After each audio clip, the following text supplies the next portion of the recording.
Existen estas frases trilladas o clichés que dicen, sabes, nunca te rindas, los que se rinden nunca ganarán. Pero en realidad, John, hay un momento inteligente para que las personas renuncien, y yo creo que ese punto inteligente es, si tu sueño, si la persecución de tu sueño empieza a destruir, lastimar o dañar la vida de otros, es momento de detenerse. Tú y tu sueño no tienen ningún derecho de afectar negativamente la vida de otras personas. Entonces, si al perseguir tu sueño o al continuar persiguiendo tu sueño, tú empiezas a destruir algo de alguien o a alguien, esa es la vida diciéndote, es momento de tomar una pausa o es momento de dejar esto a un lado. Entonces, ese fue mi recordatorio constante. Esa era mi medida. ¿Estoy lastimando a alguien al hacer esto, excepto a mí mismo? Entonces, cada vez que yo llegaba a un lugar en el que yo me sentía como, Dios, tal vez no debería estar haciendo esto, tal vez debería terminar la universidad. Pero luego yo me traía a mí mismo de regreso a este punto, pero no estoy lastimando a nadie y sigo siendo joven. Yo puedo seguirme recuperando de esto. John dice, ¿tenías familia en ese momento? Y Oliver responde, en los primeros años no, pero en la mitad sí. Mi primera hija nació. Y sabes, en ese momento ya había cierta luz con respecto a mi desarrollo en ese punto particular, pero yo recuerdo un momento de transición en mis años de desarrollo, en mis años oscuros, así los llamo yo. Y fue un momento en el que el miedo dejó de sacudirme de la manera en la que lo hacía antes. Y ese momento llegó cuando yo acepté ser un vagabundo, John. Verás, yo me di cuenta que las palabras de mi padre, retumbaban en mis oídos.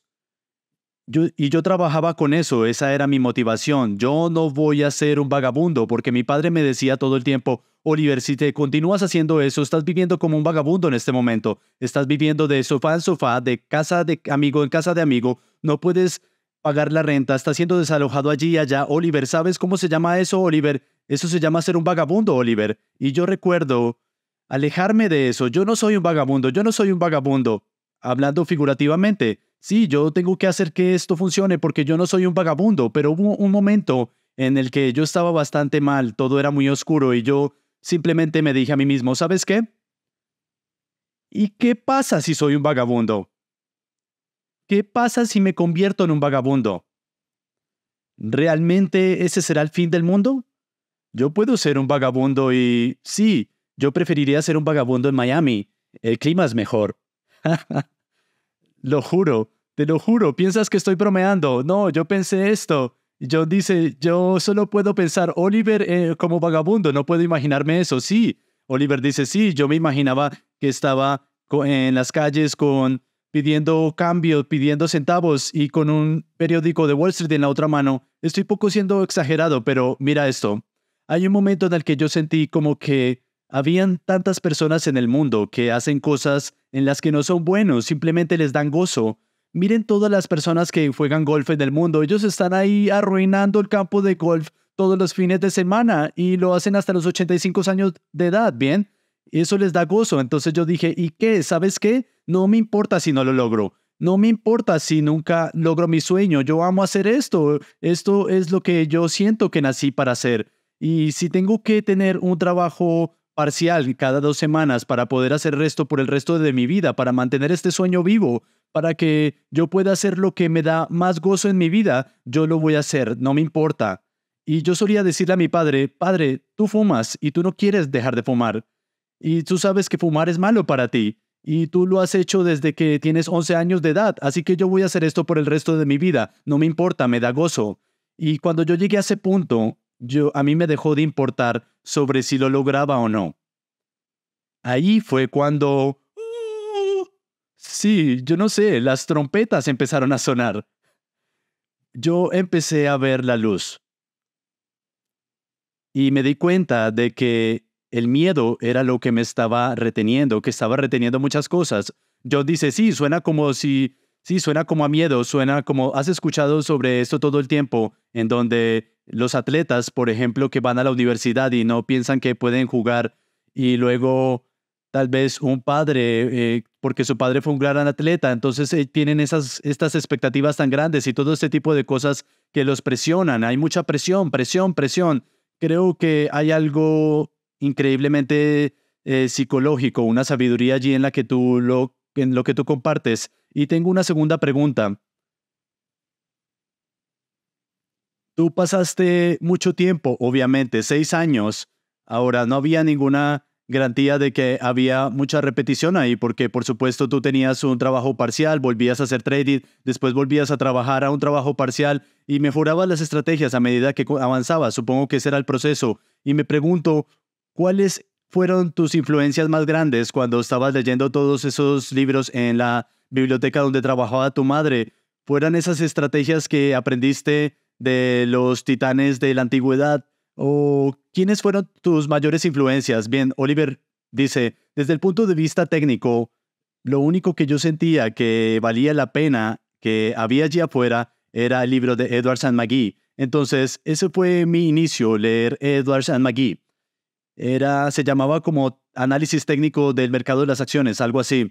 Es un clásico, fue escrito en la década de los 50, algo así.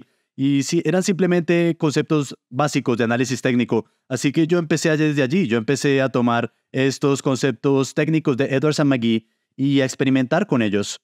Y sabes, por supuesto, en ese momento, como yo les he dicho, solo podía experimentar con capital real. Así que ese fue realmente lo único. Y luego yo empecé a experimentar con un grupo de indicadores técnicos, medias móviles, osciladores, stochastic, MACD, CCI, RSI, todas estas cosas. Y, sabes, yo fui por este camino larguísimo de corroborar cosas y lo hacía con dinero real porque todo sonaba increíble sobre el papel, pero muy pocas cosas podrían verificarse para hacer dinero real. Muy pocas cosas. John dice, bien, ¿estudiabas gráficas y ese tipo de cosas en tu tiempo libre cuando estabas haciendo tus trabajos parciales? Oliver dice, sí, pero recuerda que esto fue antes de la era de las gráficas digitales. Yo me escribí a un servicio que se llamaba Mansfield's Chatting Service y tú recibías un paquete enorme los sábados, un paquete enorme. Tú recibías gráficas de la Bolsa de Valores de Nueva York. Eran 1.500 de la Bolsa de Valores y 4.000 de Nasdaq. Entonces, tu primera suscripción venía con una lupa. Sí, una lupa venía incluida ahí para mirar cada recuadro en detalle. Entonces, yo estudiaba las gráficas a través de ese servicio. Y antes de que existieran las gráficas digitales, o por lo menos yo no era consciente o no las podía adquirir en ese momento en particular. Entonces, sí, eso también fue un servicio bastante importante para mí en ese momento.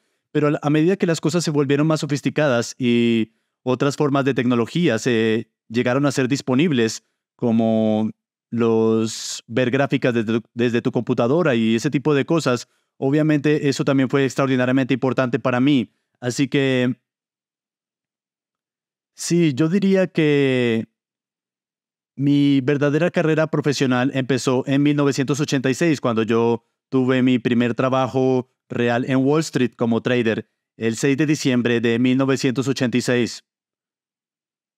Y ahí fue cuando el lado profesional de esto, de mi camino hacia ese momento de ser un trader maestro empezó. Así que yo no miro los años oscuros como si ahí hubiera empezado. Eso fue más como el periodo de incubación, de cierta manera como los 9 meses cuando tú pasas en el vientre de tu madre, en el que tú realmente aún no has nacido, no ha habido una concepción, no has nacido. Entonces sí, yo creo que, de hecho, mi nacimiento real ocurrió más en el mundo profesional, así es, a mediados de los 80. Entonces, empezando en Yo empecé en el 80, entre el 80 y el 81. Y sí, ahí fue mi primer paso de, en la arena del mundo profesional. Fue en el 86, casi 87, porque fue en diciembre de 1986.